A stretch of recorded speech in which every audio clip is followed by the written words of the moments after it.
嘉宾，也是我们师美学堂举办6季以来第一次，应该说2度亲临我们知美学堂讲堂的嘉宾。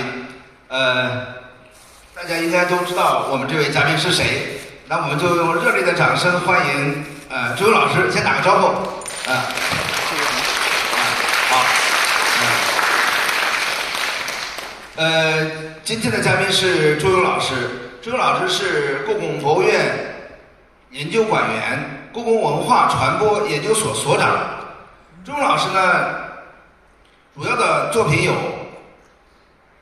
长篇小说《国宝》《雪朝廷》，艺术史散文《故宫的古物之美》、故宫的古画之美、故宫的书法风流，在故宫寻找苏东坡等10多部。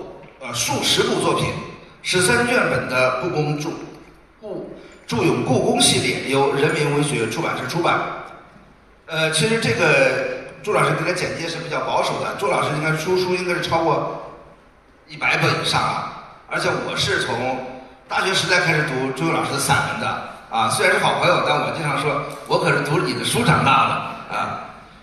朱老师其实他在中国作家里面是个独特的存在。因为第一，它的产量惊人，每年都是有几部杰作出版，而且它是围绕一个特别宏大的主题——故宫。它从故宫的建筑历史到故宫的藏品、艺术之美，所以它的书写是非常独特的。而且朱勇老师还横跨了写作、艺术研究、影视啊。大家看到前面那个片子《鲁健的访谈》，其实朱勇老师也提到了他这么多年做纪录片。做这个故宫南迁等等啊，还包括之前做过苏东坡啊等等很多片子，所以朱勇老师可能在中国作家真的是一个跨界，既写作又做研究又做导演的这样一个丰富的这样一个，我很难定义啊，就是作家还是导演啊。那么朱勇老师也是我们深圳的老朋友，也经常莅临深圳，而且也是我们龙岗这个鹤湖智库的专家啊，为我们深圳文化做出了杰出的贡献。那么朱老师今天带来的题目是在故宫解密《清明上河图》。清明上河图，我想大家都知道，它是作为一个神品啊，也是中华第一神品。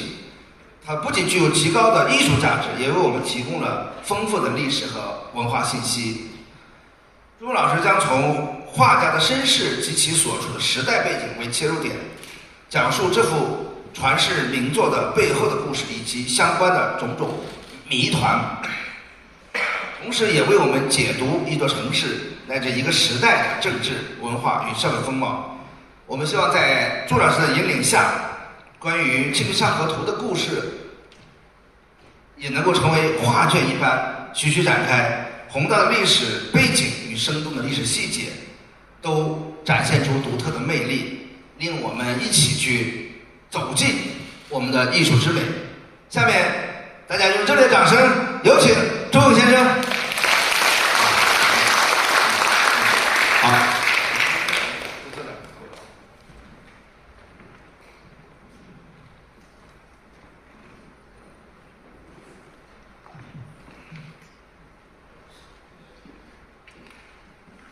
深圳的朋友们，大家下午好啊！我想今天下午就不作为这种正式的演讲，跟听课一样很累啊。已经是周末了，我们就聊一聊这个《清明上河图》这个话题，大家轻松一点啊。所以我就在这儿采取这个跟韩老师这个半闲聊的这样的一个方式啊。非常感谢各位在这个抽出周末的这个宝贵的时间到这儿来参加这个活动，感谢刘主席啊，感谢这个占领兄知美学堂的邀请。这个是我第2次到知美学堂啊，第2次在这个场地跟朋友们见面，我觉得特别的开心，特别的荣幸啊。上一次是2018年啊，疫情之前7年了，7年了，哎呦，真快啊！快，真快，其实大家一点都没变，太快了，不可思议啊！上次是讲宋画之美，现在呢，我想聚焦一个题目，就《清明上河图》，因为呢，最近呢，各位可能有的朋友关注了，就是今年是故宫博物院建院100周年，前不久习近平总书记也去故宫博物院视察，参观了我们的这个百年守护故宫博物院，从紫禁城到故宫博物院的这样的一个百年大展吧。然后在这个百年大展当中呢，最重要的一件展品，就是我们故宫博物院的所有展品当中关注度最高的《清明上河图》。这个《清明上河图》，这个我看到了一些网络的报道，说这个排队看图的时间已经由7个小时，这个增加到了10个小时啊，增加到了10个小时。我一个朋友小兄弟排了9个小时，在紫禁城里面排了9个小时，那个后半夜离开的紫禁城，他离开的时候还拍了那个半夜紫禁城的照片发给我，他说这辈子可能只有这一次机会能够在半夜走在这个紫禁城里面啊，所以呢，就是大众的关注度非常高，就是非常热情。但是呢，实际上，可能除了这个美术史的专业研究者，对这幅图呢，也未必说有很深入的认知啊。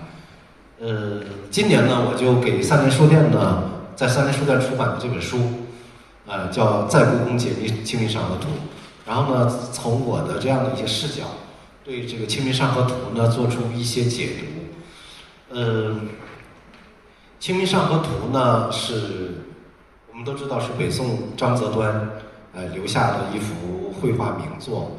那么，他从北宋到现在，这个经历了将近1000年的这个历史。在这个1000年当中呢，这个流传也非常的曲折。这个就是我们在《清明上河图》卷后的跋文当中，第一段跋文呢是金朝的张著写的，著名的著，张著。我们今天能够见到的《清明上河图》的第一段跋文，这个是张著。刚才其实有个镜头晃了一下，可能这个大家有的没太注意，就说张著呢，他是金朝人，没见过这个张择端啊。但是呢，我们今天能够知道这个《清明上河图》的作者是张择端，然后这幅图的名字叫《清明上河图》，就来自于张著的这段跋文。因为这个图上没写作者是谁啊，这个也没写叫什么所以呢，就这个图就是我们今天能够把它认定为它的作者是张择端。那主要来自于这个张著的这段跋文。那关于作者的身份呢，其实历史上是有些争议的，包括这个学术界也有争议到底是不是张择端还是别的什么人，甚至张择端是哪朝人也有争议。有人说是北宋的，有人说是南宋的，也有人说是金代的但是呢，这个争议呢，现在经过几十年的这样的论争之后呢，基本上锁定就是张择端是北宋徽宗时代的人，这个就基本上就定论了也不再争议了。这个也不是我今天所讲的重点，我们只要知道这个图叫《清明上河图》，作者叫张择端，是北宋末年的一位画家就可以了。他的最早的来源就来源于张著的这段跋文。所以我们看那个大展，我带了一个电子版，一会儿跟各位一点点的去分享这个《清明上河图》，但是我这个电子版里面没有跋文，那个跋太长了这个没有跋文，所以我只能在这说一下，就说这个定论呢，最早的源头呢是张著但张著呢他也不是瞎说的他也是查找了一些这个历史的文献然后呢考证出这个图就是张择端《清明上河图》这是《清明上河图》的它的这个作者和创作的一个简单的情况。然后呢，这个张择端本人呢，我们在史料当中呢找不到记载，几乎这个不见于史料的记载，所以呢，张择端画完这个《清明上河图》之后，他的命运如何，我们无从得知有可能呢，就是在金军攻下汴京城以后，被俘虏了然后随着这个俘虏的这个群落，被带到了金朝的首都就是北京，就当时的金中都。也可能在战争中死亡了，也可能这个流落到了南宋，因为当时北宋画院的有很多画家呢，在战乱当中呢，就是逃难吧，就沦为这个战争难民。然后呢，等南宋建立以后，在杭州建立这个南宋政权之后呢，又进入了南宋的画院，比如说李唐等等啊，很多这个著名的画家。但是南宋画院里面肯定没有张择端啊，所以呢，就是张择端后来的他的一生的轨迹吧，可以说非常的模糊啊，而且呢，就是说可信的作品也只有这个《清明上河图》啊，这是这个关于张择端的一个基本情况。那么这个金朝就是这个占领了这个汴京城以后啊，那么就把汴京城里面大量的收藏。我们知道这个北宋啊，它是有皇家收藏的，尤其是宋徽宗，他特别注重这个收藏，在青铜器、书画，这个古籍方面，这个收藏上有很大的建树啊。那么这个大量的收藏呢，就被带到了北京，带到了这个金朝。那么后来随着元代这个取代金朝，明代取代元朝，那么这个《清明上河图》呢就一路流传下来，可以说流传有序。就《清明上河图》呢，它的流传过程是有记载的。这个记载呢，可见于我们卷尾的这个跋文。跋文很长。其实我这次去看我们故宫博物院的这个展览，也没有全卷展开，就是跋文部分还卷着，没有全卷展开。如果全部展开，那个太长了，展不开。画心部分能够展开就不错了啊。跋文展出了一部分，但有很多部分还卷着没有展开。所以呢，我们从它的这个跋文上可以大概看到这个《清明上河图》一个流传的过程。那么最后呢，就是一直到清代进入了清朝的内府，然后到清末，就是这个辛亥革命以后，当时呢溥仪的小朝廷呢，还在紫禁城的北半部，所以呢我们叫小朝廷，他还守着这个清朝的很多收藏。那么1924年这个北京事变的时候，冯玉祥派军队呢就把这个溥仪赶出了紫禁城啊，这是1924年底。那么在赶出紫禁城之前，溥仪呢就已经预感到他在这个紫禁城里面待的时间不多了，所以呢就开始转移这些皇家收藏，其中相当的一部分呢通过赏赐给他的弟弟溥杰的名义由溥杰带出这个紫禁城带出去。因为这个紫禁城呢，就是溥仪出宫以后，1923年底出宫以后，1925年就成立了故宫博物院，所以呢，紫禁城和里面的所有收藏都成了今天话讲叫国有资产，成了我们国家的这个财富。所以呢，溥仪提前转移这部分呢，相当一部分书画，包括《韩熙载夜宴图》，包括这个《簪花仕女图》等等很多著名的这些这个美术史上的杰作吧，它都已经这个转移出去。当然，别人也在转移，那些什么太后、太妃什么的，也在偷偷摸摸的往外再转移这些，不然将来它就成为国有资产，自己就没有权利去拥有它了。所以呢，这个《清明上河图》呢就这样出了紫禁城。出了紫禁城呢，就放在这个溥仪这个退位之后，离开紫禁城以后呢，他就到天津居住，这个放在张园。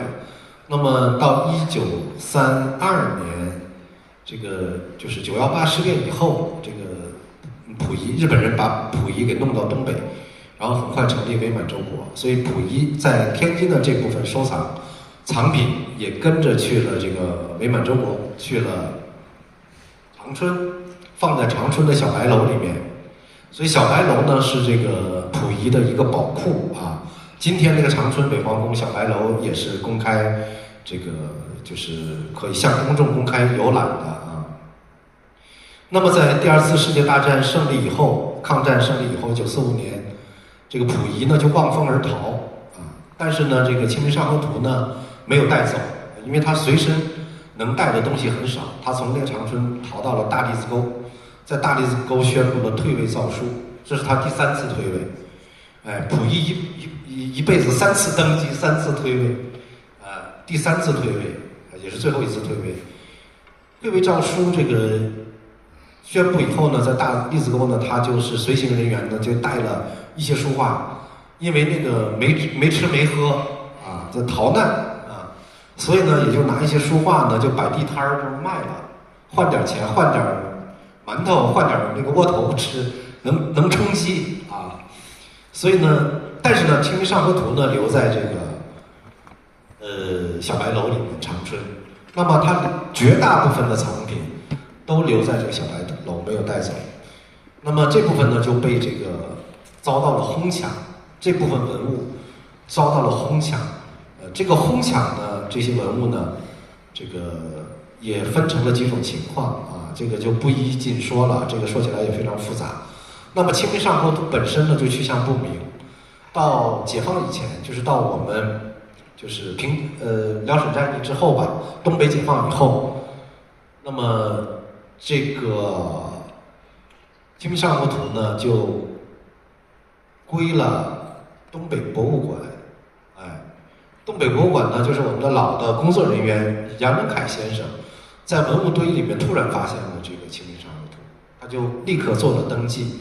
这样的话呢，《清明上河图》呢就归了东北博物馆。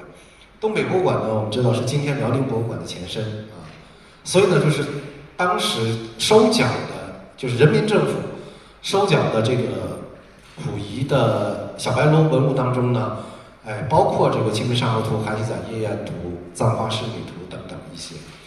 那么建国以后呢，这个国家的文物局呢，把《簪花仕女图》《瑞鹤图》国国夫人游春图等等这些珍品呢，就留在了东北博物馆，就今年的辽宁省博物馆，现在的辽宁省博物馆，把《清明上河图》调拨给了故宫博物院，所以呢，《清明上河图》呢，经历了这个1000年的这个沧桑之后，又回到了故宫，这个是《清明上河图》的一个大概创作和流传的一个情况。那么，《清明上河图》第一次公开展出呢，是1957年。到今年呢，2005年呢，也已经将近70年了。那从1957年才正式的进入公众的视野，因为在之前呢，它是帝王的收藏，别人看不着，只有皇帝能看着。皇帝高兴了，就是跟几个宠爱的大臣一起欣赏一下，啊，老百姓肯定是看不着的，那么从1957年故宫博物院第一次展出到今年，就是68年，应该是。在这68年当中呢，就是陆陆续续的有几次这个展出啊，其中影响比较大的是2002年3大博物馆啊，故宫博物院、上海博物馆和辽宁省博物馆联合在上海举办了一场1000年一针啊，名为1000年一针的这个展览，联合展览。这个展览我没有参加过啊，那个2002年那太早了，20多年前。但是呢，我看照片，那个展览在上海排出好几条街去，那个队排很长，一点不逊于今天我们百年大展的这个排队啊。因为3大博物馆都把自己最压箱底儿的国宝拿出来展览，其中就有《清明上河图》，这是一次非常重要的展览。然后呢，就是2005年故宫博物院成立80周年，这个《清明上河图》第一次全卷展开。再往后呢是2005年，之后是2012年，那个中日邦交正常化40周年，《清明上河图》拿到日本展览，在日本引起巨大轰动，这是《清明上河图》历史上第一次出国展，但在我的印象当中也是最后一次仅此一次出国展，因为我们国家有一个不禁止出国文物清单，那首当其冲就应该有《清明上河图》啊，所以呢，这个禁止出境的这个文物它是非常严格的。那么到2015年，故宫博物院成立90周年，又拿出来展览，那次是排队7个小时。当时单院长在的时候，我印象特别深刻，故宫博物院要给排队的这个游客送方便面、送热水、送方便面，你想7个小时站在这不能动。那上个厕所都很困难，但是呢，也是件好事儿，说明这个就是我们国人对于传统文化、传统美学就非常的重视了，非常热爱了。那么下面就是今年的这个2025年的这个我们这个100年大展，又一次展出，是大概展出这个历史。然后呢，清明上河图的研究，从这个57年到现在，也大概经历将近70年。那这70年的这个研究呢，大概我简单的向各位做一个简单的介绍，就大概经历了3个阶段。第一个阶段呢，是从57年到80年代末20多年的这个时间，这是第一阶段。第一阶段呢，就是对《清明上河图》呢进行一些基本研究。就我刚才讲的那些，谁画的呀？他作者是谁啊？他讲了什么内容啊？等等，就是对《清明上河图》一些基本的研究。在这个过程中呢，像郑振铎、像这个柏松年、像徐邦达等等这些老前辈，就写了很多的这个论文。在国外也有很多研究《清明上河图》的专家，日本尤其以日本居多这个也非常多。这是第一个阶段。一会儿呢，我会向各位讲一下《清明上河图》的一些争议和我的看法，带着各位细细的浏览一下《清明上河图》。那么这个争议第一阶段呢，实际上就为后面埋下了这样的一个争议的伏笔。那么从80年代初一直到2005年80周年的时候展出《清明上河图》，这25年的时间是第二阶段。第二阶段呢，就进入了一个宏观研究的阶段，就是它的研究范围大大超出了第一个阶段的研究范围，因为《清明上河图》这幅图太复杂了，就是从一个角度来研究，比如说美术史的这个角度的研究，已经无法深入和全面的去了解这个《清明上河图》，因为我们中国古代绘画是分科的，我们知道，这个我们今天的这个美院也分科。分系分专业，什么油画系、国画系、书法系，那个史论系，对吧？动漫，今天是这么分的，就是按照这个类别来分，按它的形式来分。但是古代呢也有分科，比如说我们看薛科画谱，它上来就有一科一科的来分，画家必须来分科。那个它怎么分呢？它是根据这个画的内容来分，比如说道士人物、山水、花鸟。这个兽畜，翎毛，然后呢，这个界画就是画建筑，当时不叫建筑，没有建筑这个词，建筑这个词是外来的词，叫界画等等，它也是分科的。但是《清明上河图》呢，你就没法分科，因为它什么都有，它是把所有的这些画种汇于一炉。这个呢，这个到张择端呢，我等于说。可以说是中国古代绘画达到了一个高峰，只有在北宋那个年代，中国艺术达到了空前成熟的阶段，才能产生张择端这样的一个伟大的画家和这样一幅伟大的作品。当然，后世当中，这种综合性的这种绘画也有很多实际上，那个张择端可以说开创了一个先河，也有很多，但是呢，我觉得都没有超越《清明上河图》。所以，《清明上河图》呢，可以说是空前绝后。为什么它有这个这么高不可及的这样的一个地位？就是它是一个伟大的百科全书，它是一个综合性的绘画，所以单一的研究、单一的专家都不可能深入的去了解这幅《清明上河图》。所以到第二个阶段以后，有大量的政治史、经济史、建筑史、服饰史，甚至是动物学、植物学。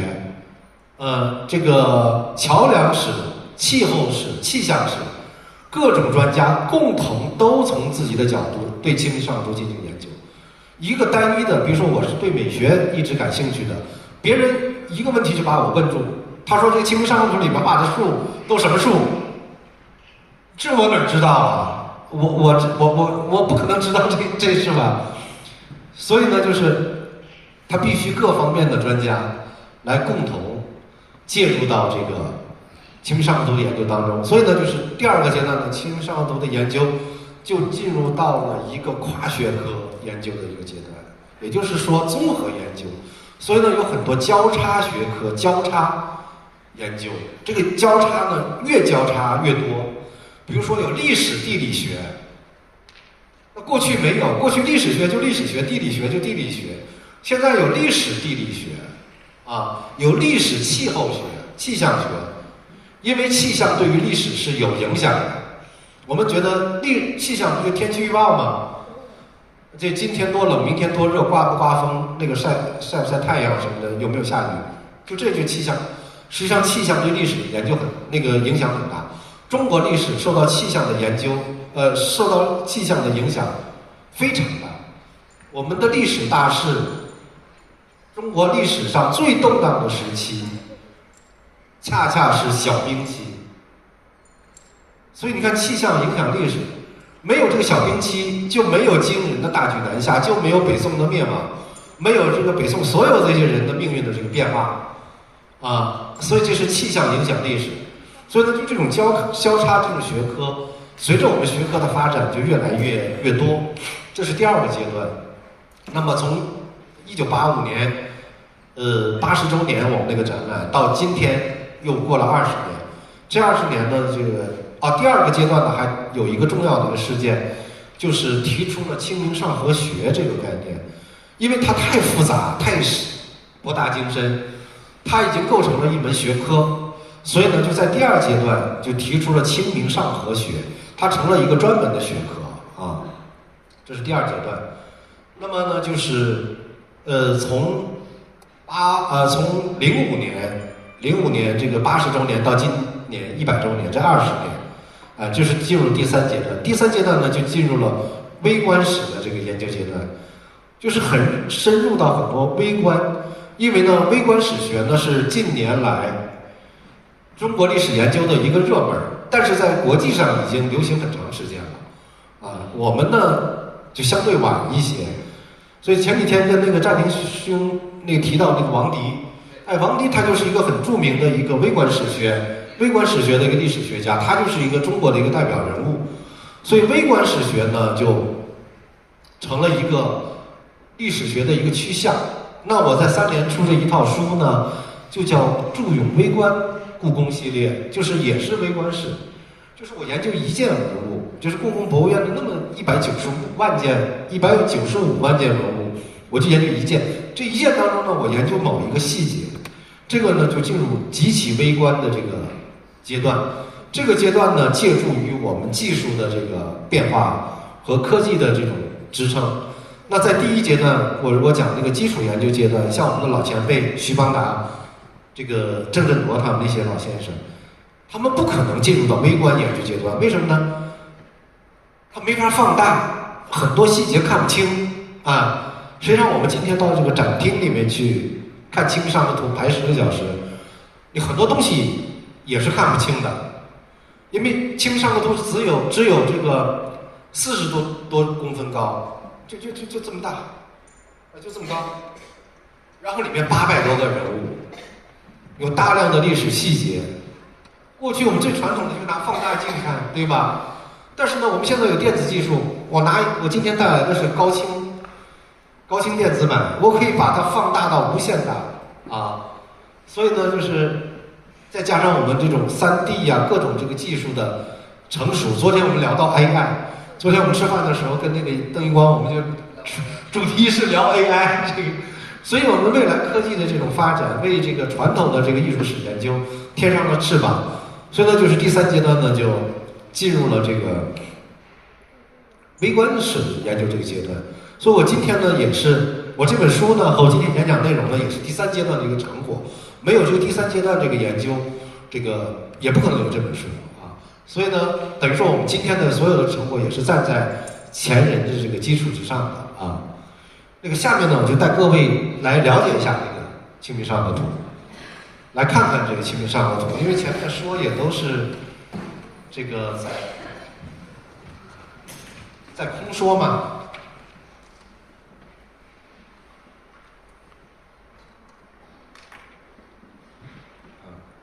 我就是联想的嘛。我就是有联想的用不好行，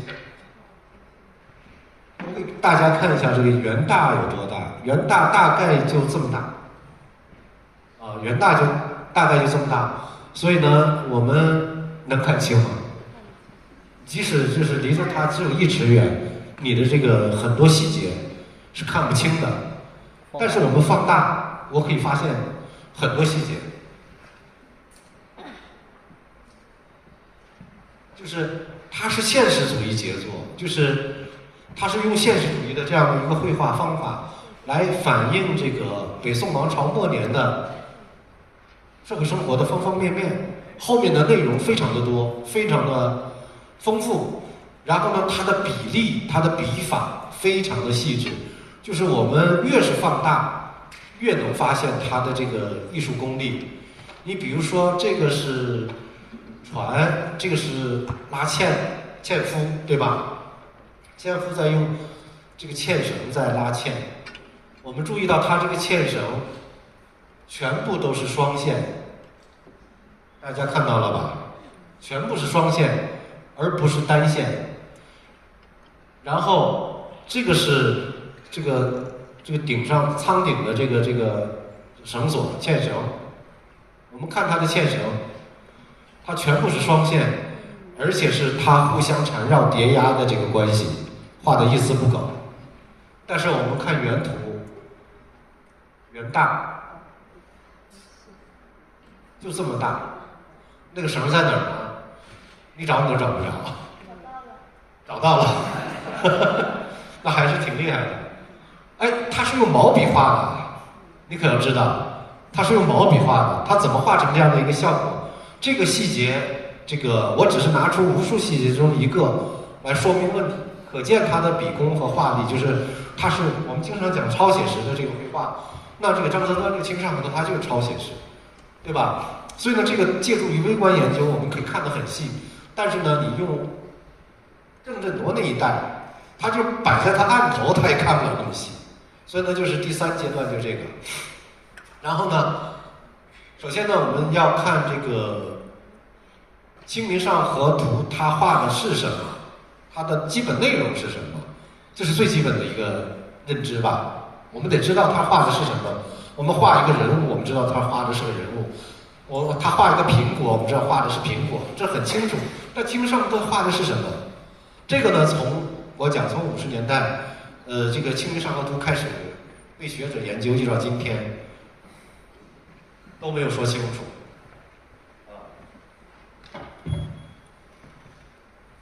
就是到现在都没有说清楚，这《清明上河图》是画什么？《清明上河图》5个字是什么意思？就《清明上河图》5个字是什么意思？到现在那个学者们呢也是众说纷纭。那在第1个阶段呢，就是郑振铎先生比较早的写了一篇就是关于这个《清明上河图》的论文。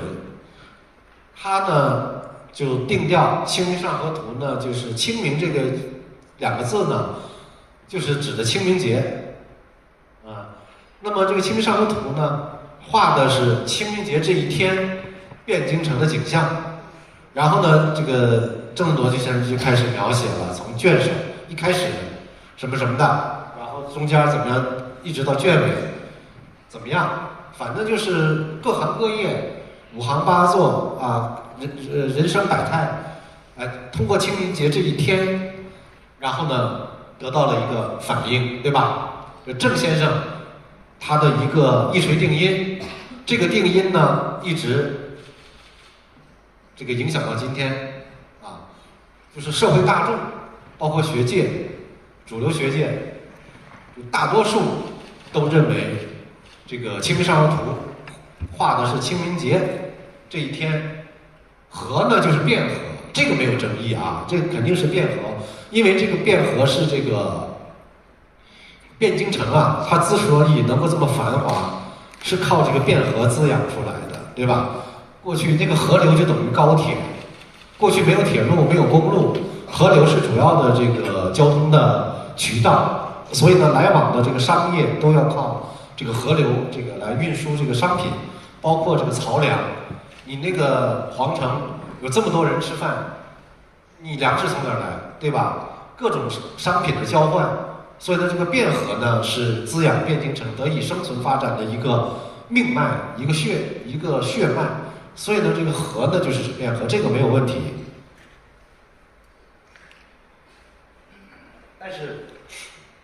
它这个定调呢是清明节。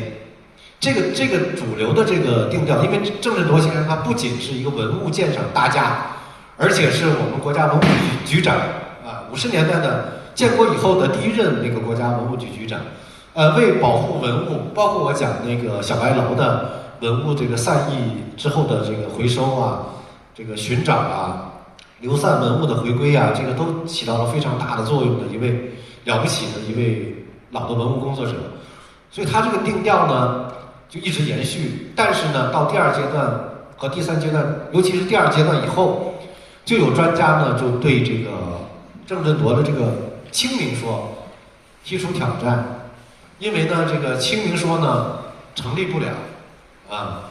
我们可以细看这幅画，我来给大家解读一下这个。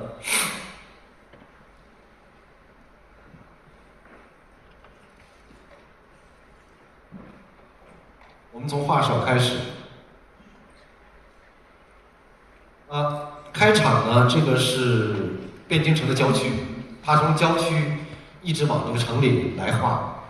那么，你看，这个呢是驴，是驴，不是牛。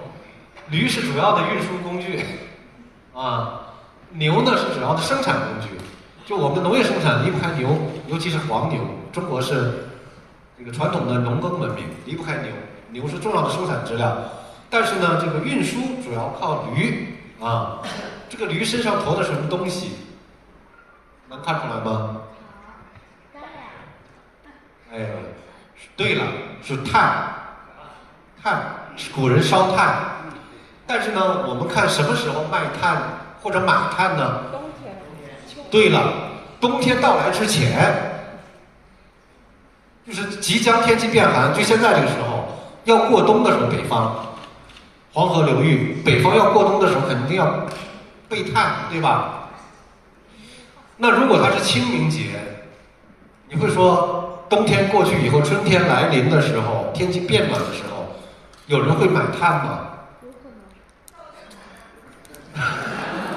有可能，对吧？但是它不是必然。行，那咱们就看这个，咱们接着往下看，再接着往下看啊。这个是农村的这个景象，土地一片荒芜，就是没有人在耕作。这个田野里无人，这是露露打场的这个露露，没有人。说郑振铎讲呢，这是当时春天到来的时候，人们到郊野去踏青。像我们今天这个清明节到来的时候扫墓，然后借着扫墓的机会也出去旅游，对吧？也这个一家人出去踏青，感受一下春天的气息。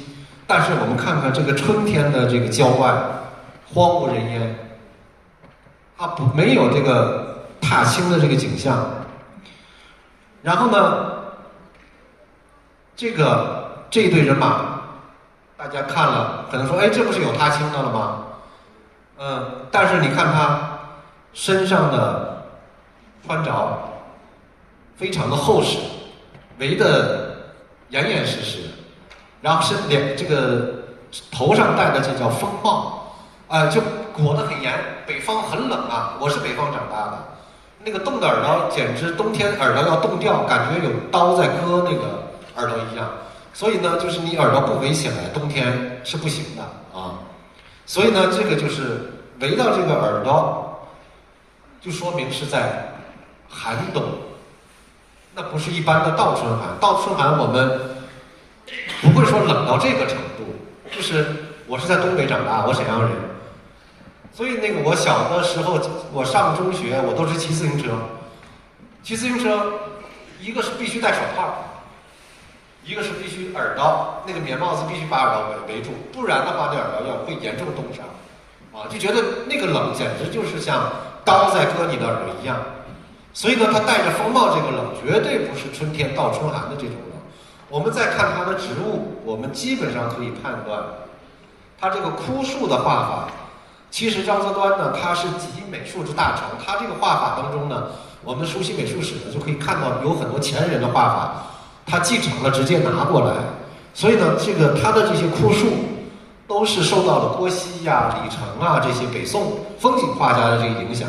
所以呢，它这里面有风景画的东西，但是呢，它把风景作为背景，它不是专门画这个风景画的，它把风景作为背景。所以呢，它这里面的枯树的画法，枯树是中国古代绘画中的一个非常重要的主题。我上次宋画之美里面也应该讲到了，就是中国古人非常喜欢画枯树，它是一个非常重要的主题。这儿我不展开了。那么就这个，它应该是冬天的这个景象，就是我们基本上可以判断它是一个冬天景象。然后呢，我们继续往前看呢，就是这个到了汴河了，汴河就出现了。然后呢，这些船只慢慢的这个就出现了。出现之后呢，我们看这个水流它是流动的，这个很清楚可以看出来，这个水流它是有波纹、有波浪，还有漩涡什么这些，它是一个流动的一个状态。这说明什么呢？说明它是春天，这是春天，这个是不假。为什么呢？因为这个汴河它冬天是封冻的，这个我们从历史记载当中我们可以看到，汴河是封冻的。封冻之后呢，不能通航所以呢，一方面呢，它是水已经开始流动了；另外呢，我们可以看到这个船在航行。这个除了靠岸的这些船它不动以外，它这个河流当中有船在航行。所以呢，如果是有船在航行呢，说明它一定是至少是在春天了这个已经解冻了。所以呢，就是汴河它在冬天它是封冻的。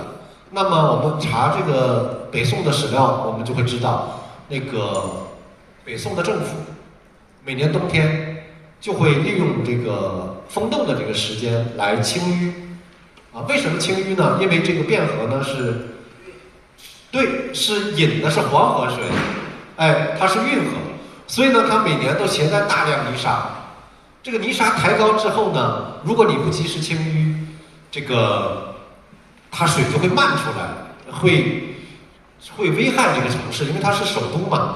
所以呢，就是冬天封冻的时候，它一律会清淤。清淤呢，我是见过的。我在北京上大学，我大学就在颐和园旁边。颐和园冬天就要清淤，清淤这个工程很大，它要把水全部排干，排干之后呢，就变成了一个大的大坑吧。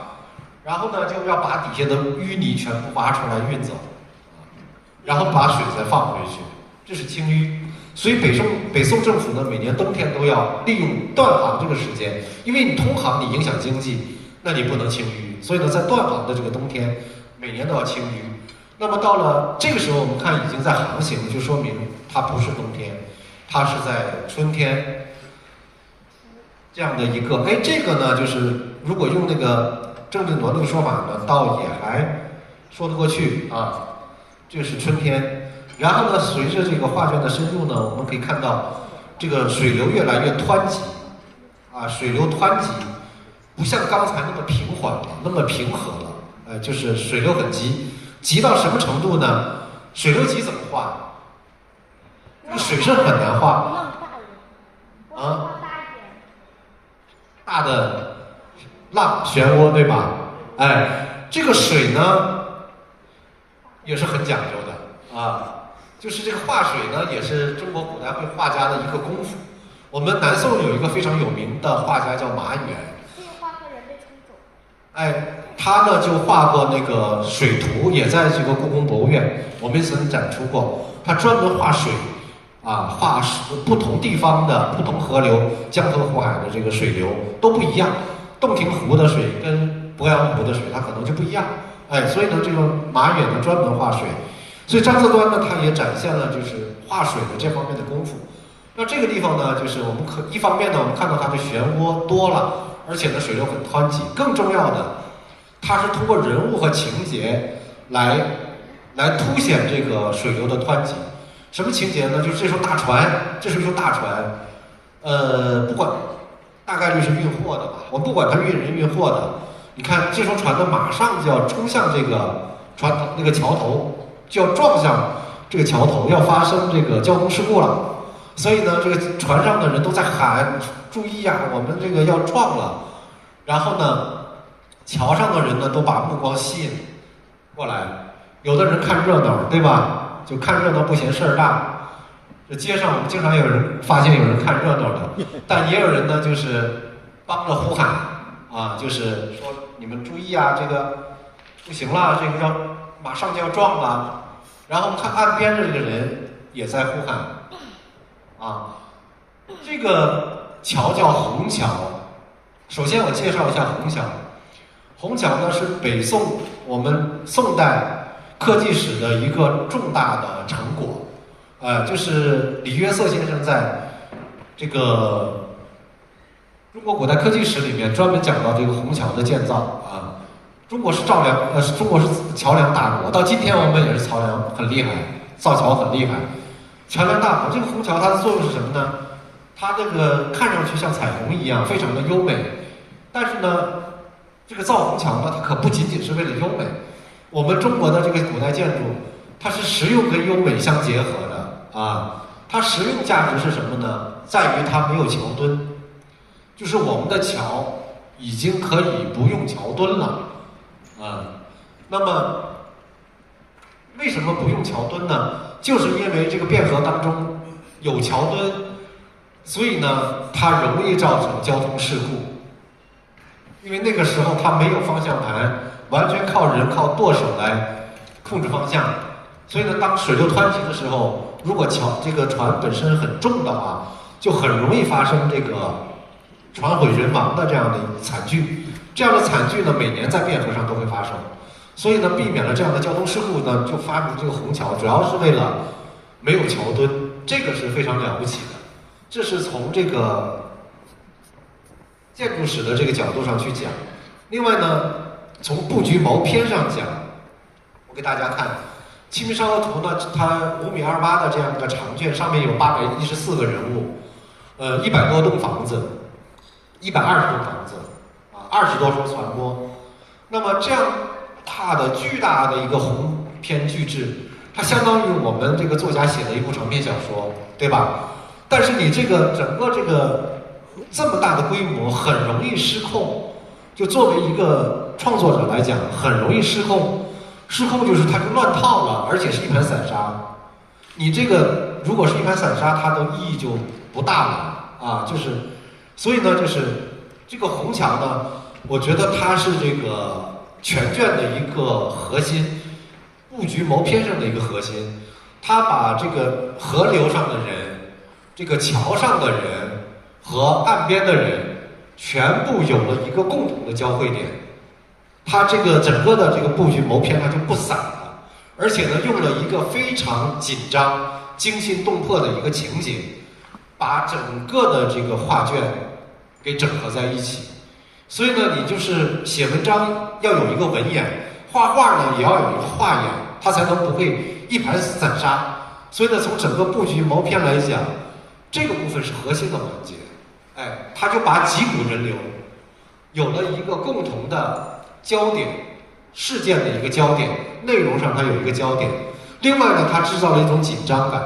制造紧张感这个很难，就是我们在现实生活当中，我们自己会产生紧张感，但是作为一个这个艺术家，你怎么去制造这个紧张感，来吸引这个观赏者啊？这个也是能够看出这个创作者艺术功力的一个问题。而且你这个紧张感呢，要尽可能的利用这个现实条件，不是凭空那个想象或者是从天而降的这么一个紧张感，它就完全利用汴河桥梁这样的一个关系，而且也是写实主义的现实主义的剧作，而完全是反映现实真实存在的这样的一种状况，他把它给搬到这个画上，造成了这个紧张感。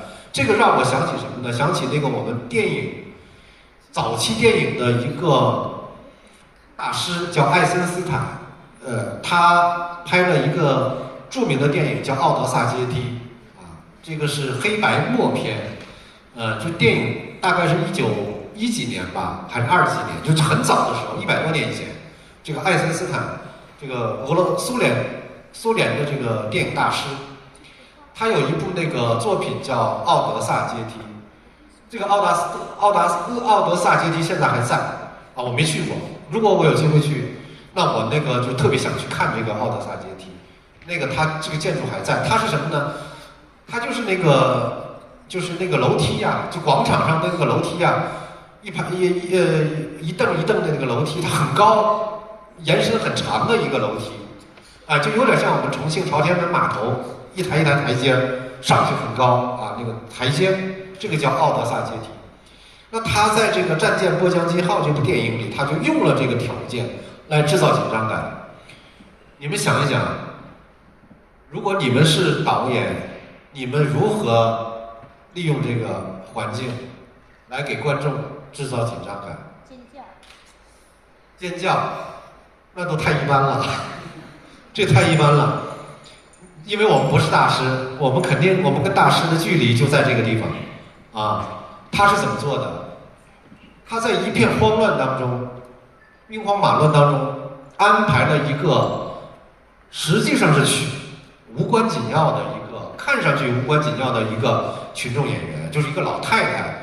一个老太太，她推着一个儿童车，里边躺着一个小孩，嘴上吸着奶嘴那么一个小孩，在一片兵荒马乱当中呢，他突然那个跌倒，然后呢，那个儿童车带着那个小孩就顺着那个楼梯一路往下滑。这个镜头不断的在跟着走。他干什么呢？他不参与情节，这个细节他不参与这个故事情节，他就是给你制造紧张感。我们再回过头来回味这部影片的时候，我们会发现，不可能再有一种方式比他这种方式更能制造紧张感。就是你揪着那个揪着你观众的心，那个童车那个小孩在那个，因为他失控了，顺着那个楼梯啪一路往下飞奔，俯冲那个童车，那个小孩那个婴儿就在那个童车里面奋力的在哭，哎，对了，就哭喊，但是他放到这么一个环境里去哭喊，是不是非常有紧张感？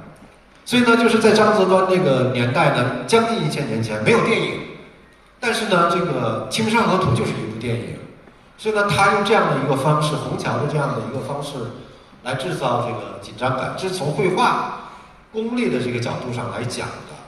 咱们回到刚才季节的这个事情，这个虹桥呢就可以给我们提供很多细节，我们一放大呢就会发现很多的问题啊，比如说这个我们首先呢，我们看这个桥上有很多的雨棚，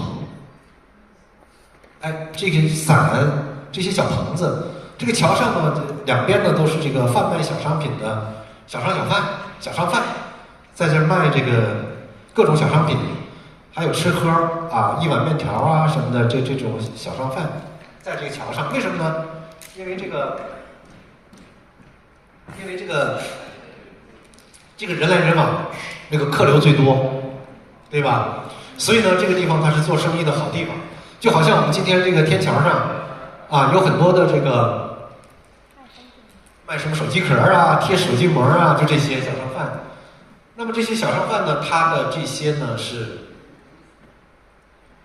有很多雨棚来防雨，那么这个就表明呢，我们再结合前面的这个水流，我们就可以基本判断，这个时候它描绘的这个季节是进入了雨季啊。当然呢，也有可能有观众较真儿，说这不是防雨的，这是防晒的啊。但是呢，如果是在清明时节，北方大地上寒冬刚刚过去，暖阳刚刚出现的时候，有谁会防晒吗？会有那么多人去防晒吗？可能有1-2个皮肤好的女孩子，这个不愿意那个太阳晒，但更多的人对于北方的老百姓来说，阳光是非常宝贵的。这个晒呢，肯定是这上面干活的都是贩夫走卒啊，以男人为主，都是干粗活的，他们都害怕这个太阳，就说明这个太阳很毒啊，晒得很厉害。所以即使是防晒的，它也应该是在什么？在夏天，不应该是在春天啊。但是也可能就是有朋友说了，那年春天天气很热，那我们再继续看其他的情节来作为佐证吧。这个我们看人物穿着，有很多我们会发现有很多穿短袖和无袖的，啊，对，甚至还有光着膀子的，这都是无袖的，穿无袖服装的。那前面不是还有捂着耳朵吗？哎，对，前面捂着耳朵啊，这就很少了，这就没有捂着耳朵了。这个帽子叫笠帽，它是今天的我们的太阳帽，叫太阳帽。哎，穿短袖，这是短裤。穿短裤的，穿短裤的人也非常多。一会儿我再给大家看，就是这个穿短裤的人非常多。那就是回答这个问题，就说会不会清明节的时候天气比较热？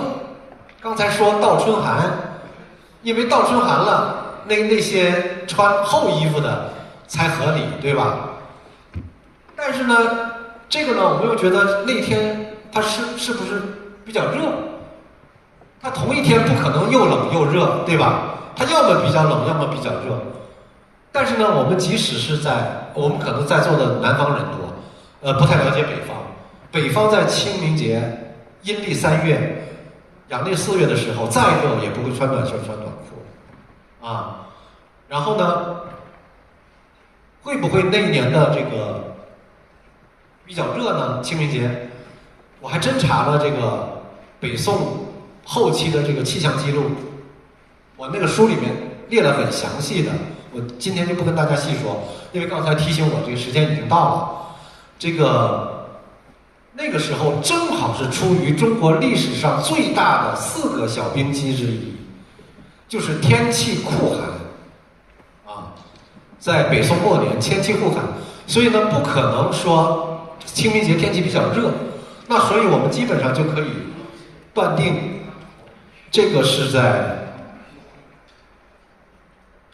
夏天，啊，至少是在夏天，啊，然后呢，我们再往下看，这就矛盾了，就出现了很多的矛盾，在这个清明上河图上出现了很多的矛盾点，然后呢，我们再看这个是什么？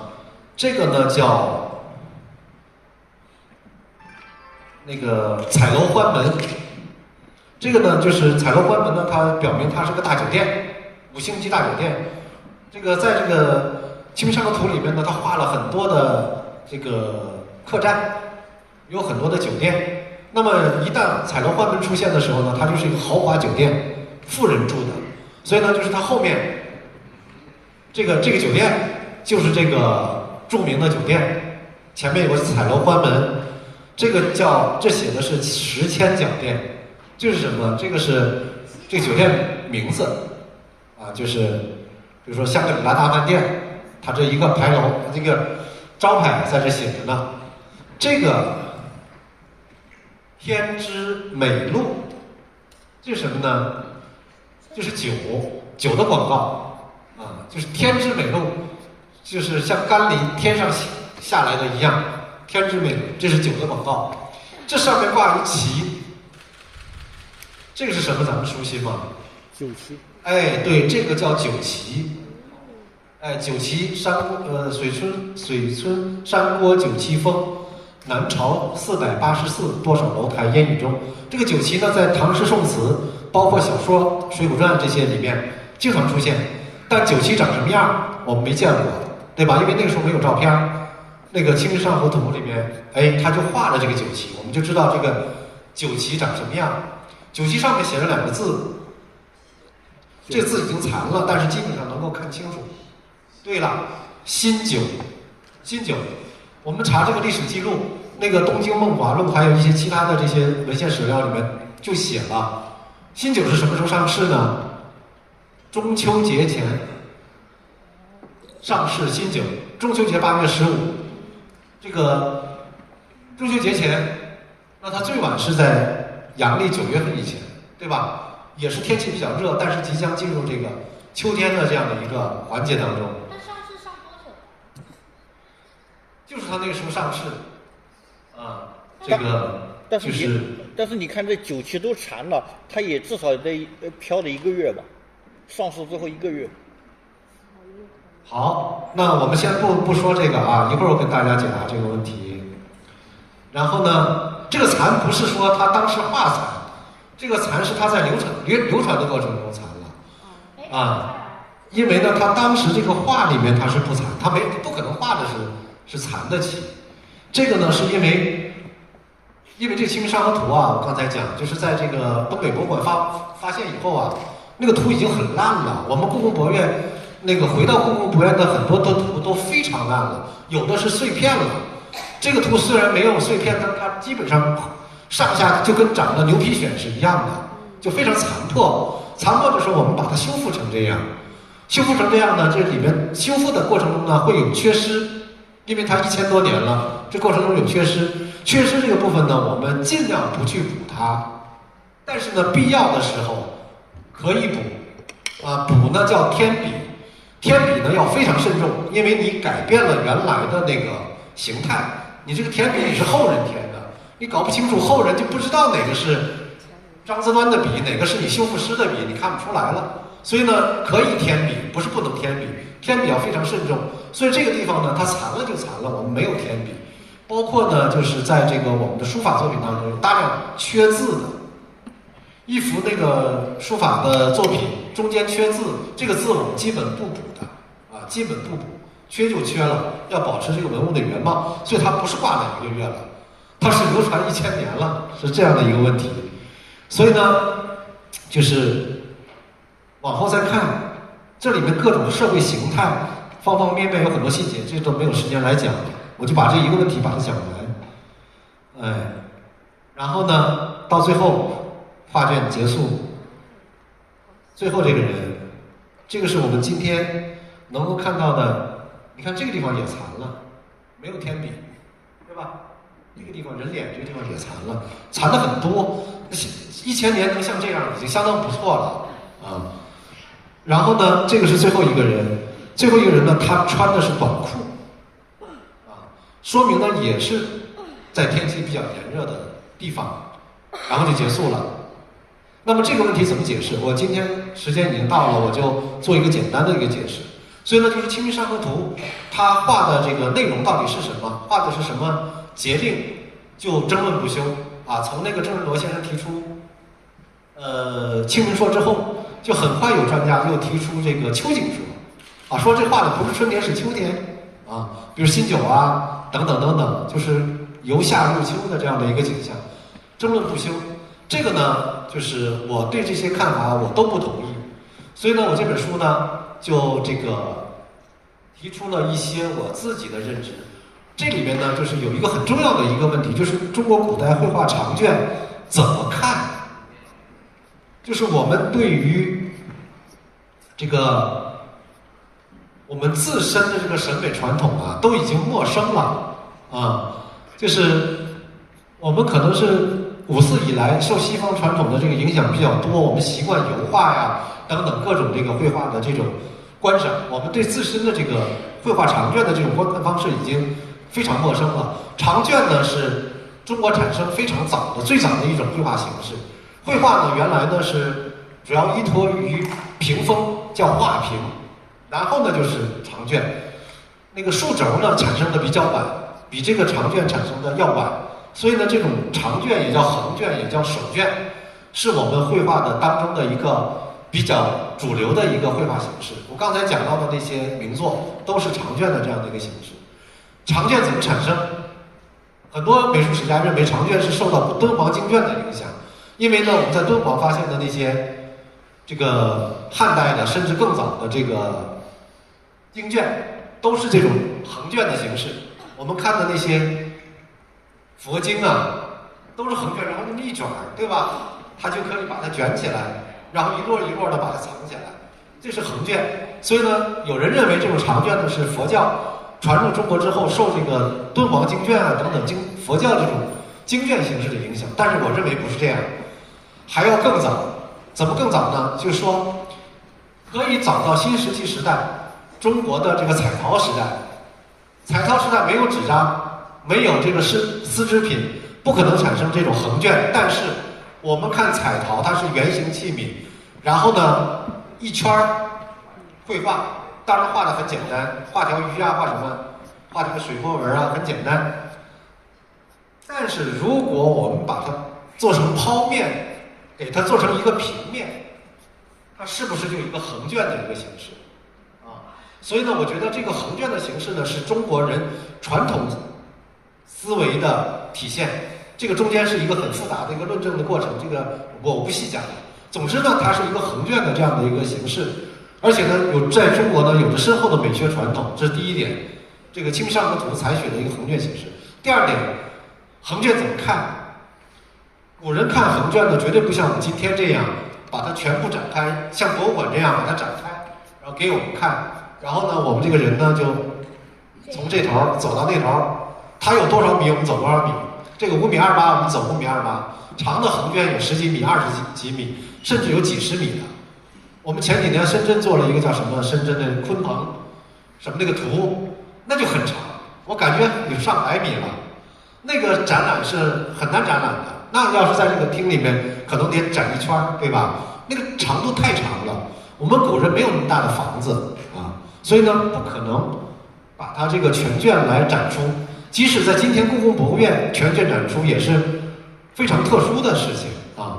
所以呢，我们古人看这个横卷的方式，展开一点点看。它对了，它绝对不是全卷展开的方式，而是什么呢？而是拿在手里面，在看的时候呢，一手收，一手放。所以呢，我们古人呢有画案，画案呢就是大概是这么一个宽度，70-80公分，60-70公分长度这么一个小案子。啊，有人可能觉得，哎呦，这画案就以为是画画的，这画画它不够啊。实际上不是，它是看画，专门用来看画的。把这个手绢呢放到这个画案上，一手收一手放，一手收一手放，这样不论这个画卷有多长，它都可以看啊。另外呢，就是我们古代绘画呢，我们中国古代没有博物馆，所以呢，这个画完成之后呢，它不是为了展出。我们古代画家他在画这幅画的时候，他没有展出的这个概念，所以他绝对不是为了展出而完成这幅作品。所以呢，都是由私人来收藏，不管是皇帝还是私人藏家，他基本上都私人收藏。所以呢，他都是个人观赏的这样的一个形态。最多呢，邀请2-3个朋友啊，说我今天收了一幅画，然后我们喝点小酒，然后呢一起欣赏一下，2-3个啊，一起欣赏，一边收一边卷，一边收一边卷，2-3个人看。所以呢，他可以看得很细，对吧？他不是为了成千上万人、几万人去看这幅画，这不可能的。所以呢，这就产生了一个观看效果，是什么效果呢？这幅画它是流动的，它不是静止的。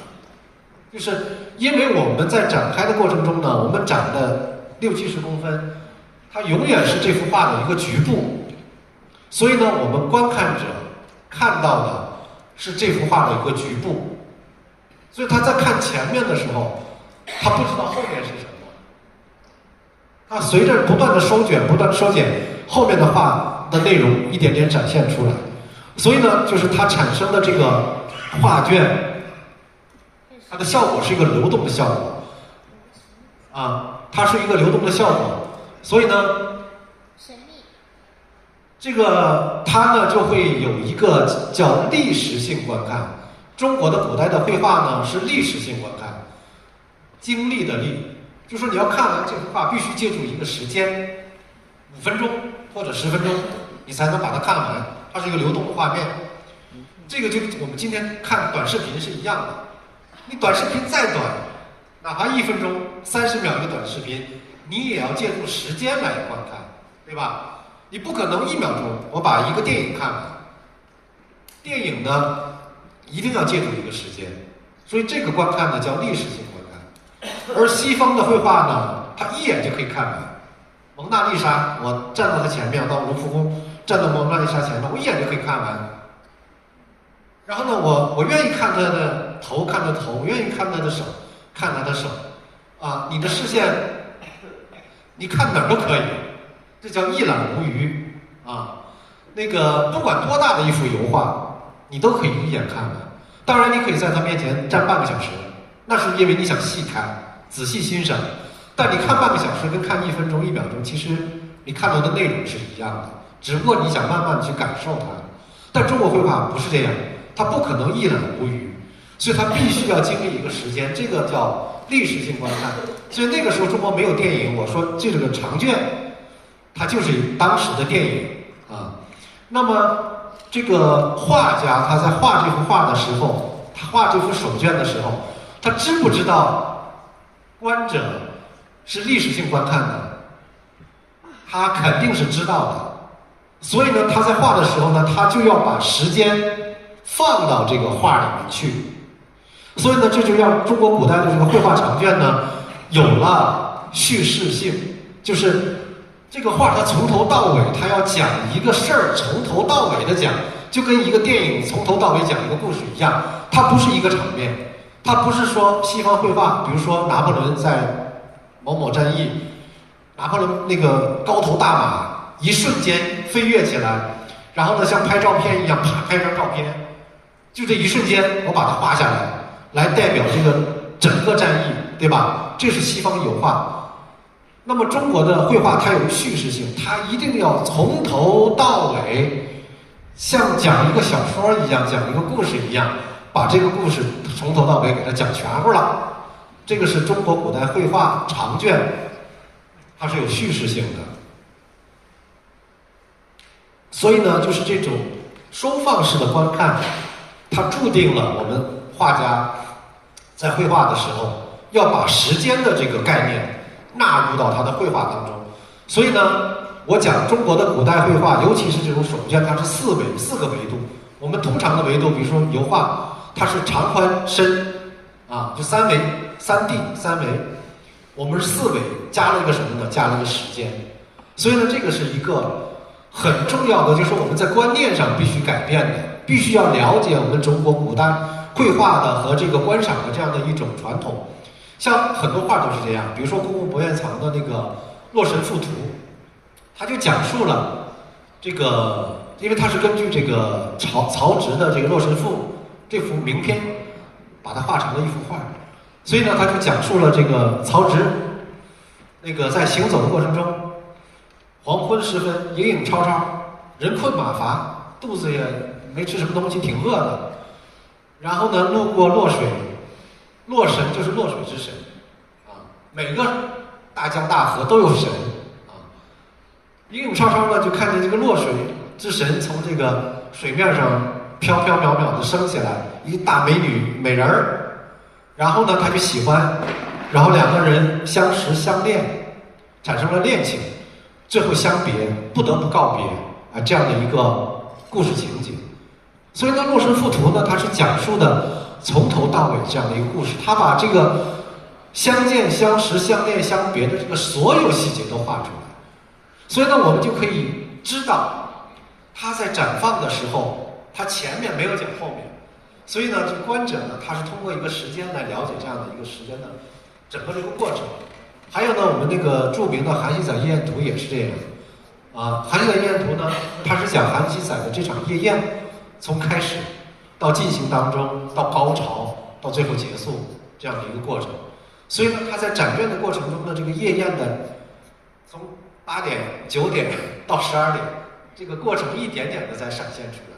这个呢，就跟放一个视频是一个道理。所以呢，我们就可以理解，就是说，在这幅长卷当中，为什么这老头他经常出现？这前面我走走看着，哎，这不是前面那老头吗？然后再看着这个老头又出现了，这怎么个意思？这到底谁是中心人物啊？他是这几个人是不是一个人？他就是一个人，因为呢，在他展卷和收卷的过程中，他是不重复的，只有当他全卷展开时候，他才是重复的。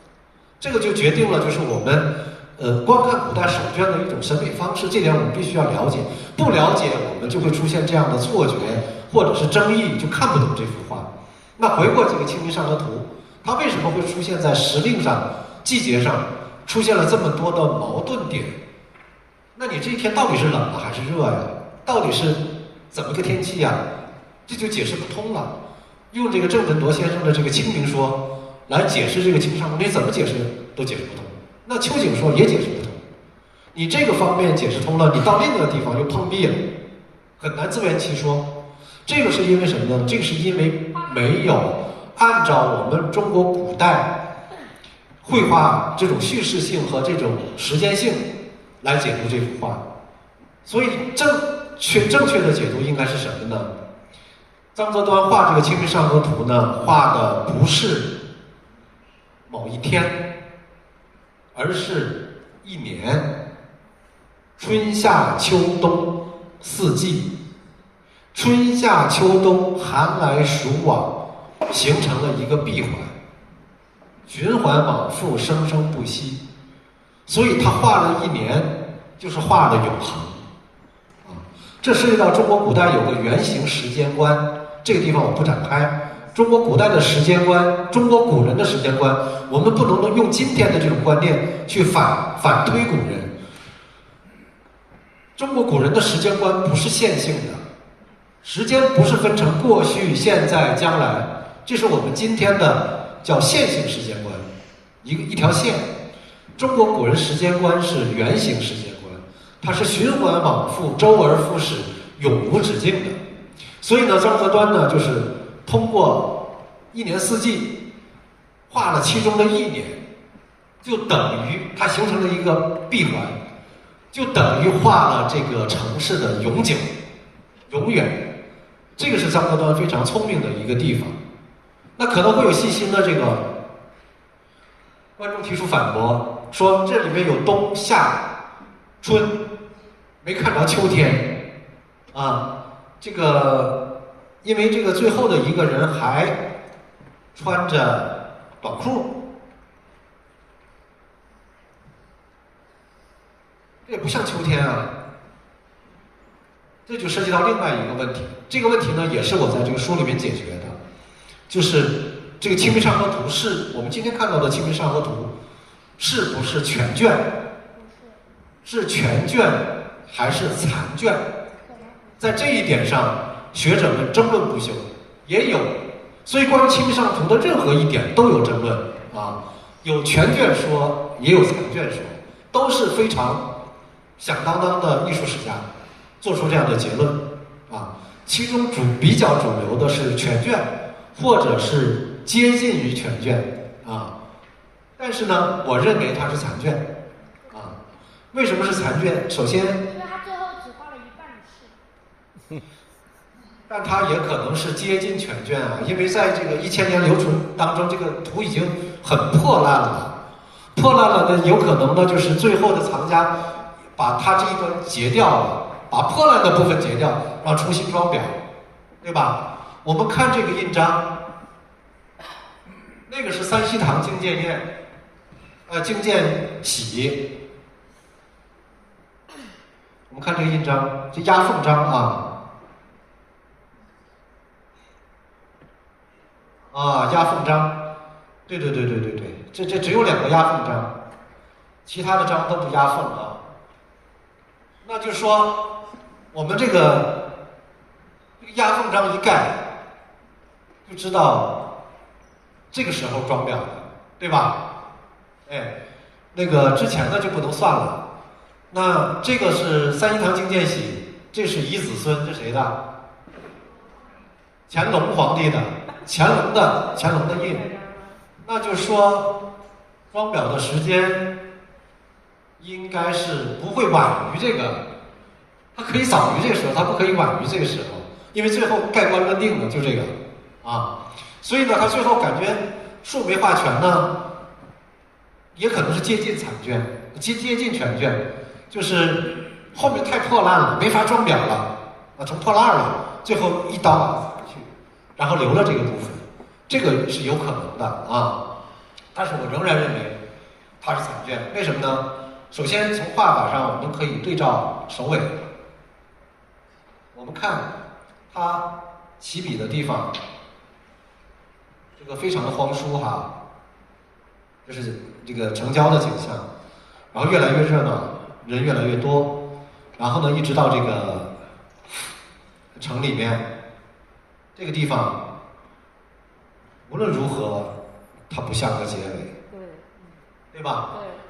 它从画风上跟那个开头的那种景象、那种节奏感戛然而止，这个反差太大了，就好像唱歌，刚高调门刚上去，突然结束了，这个不对呀，这个肯定是不对的。当然呢，这只是一个感觉，感觉不能作为证据啊，所以还要找证据。找证据什么呢？我就看它的跋文，这个跋文没有那么大电子版。这个跋文呢，就是历朝历代看过这个，从这个张铸开始，金朝张铸开始，历朝历代看过这个《清明上河图》的人，著名的文人，他都会写下跋文，也通过这个跋文，他来记录他当时鉴赏这幅图的情况，同时也把自己载入史册了，等于说，那我要收藏，我也写这段，那后世子子孙孙都知道朱永了，对不对？所以呢，就是这个过程当中呢，有很多的跋文，其中呢，明朝有个大学士叫李东阳，很有名啊，入内阁，是一个朝廷重臣，他3次看过这个《清明上河图》，他没有收藏过，这《清明上河图》不是他的藏品，但是呢，我说了3、5好友可以喝点小酒。然后我有一个这么好的一个藏品，大家一起共同观赏。哎，他3次看过这个《清明上河图》，2次留下跋文，其中一条跋文有那么一句话非常重要，叫“长2丈有基”。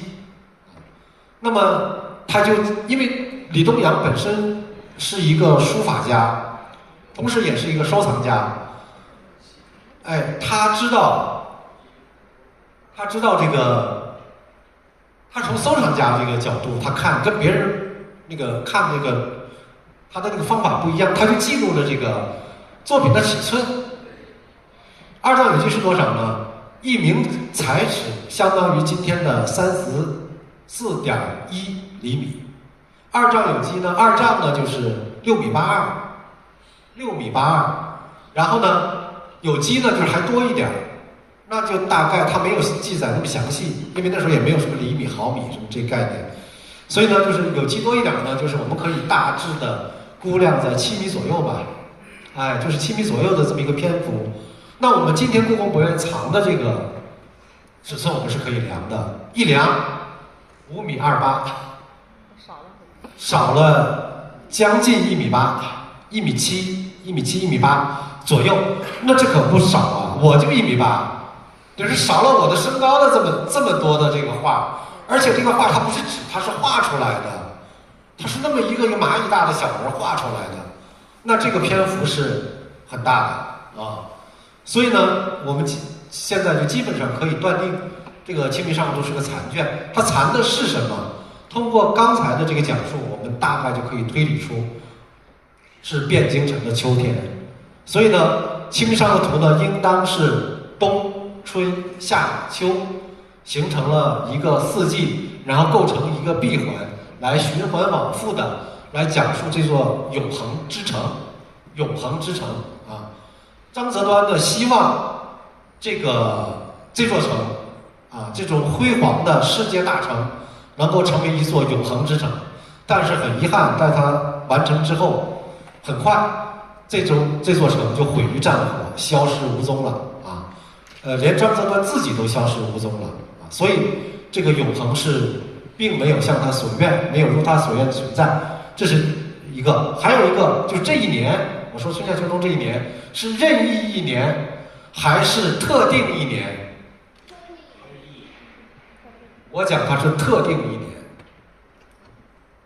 为什么是特定一年？且听下回分解。这个时间已经是0了。好，谢谢大家。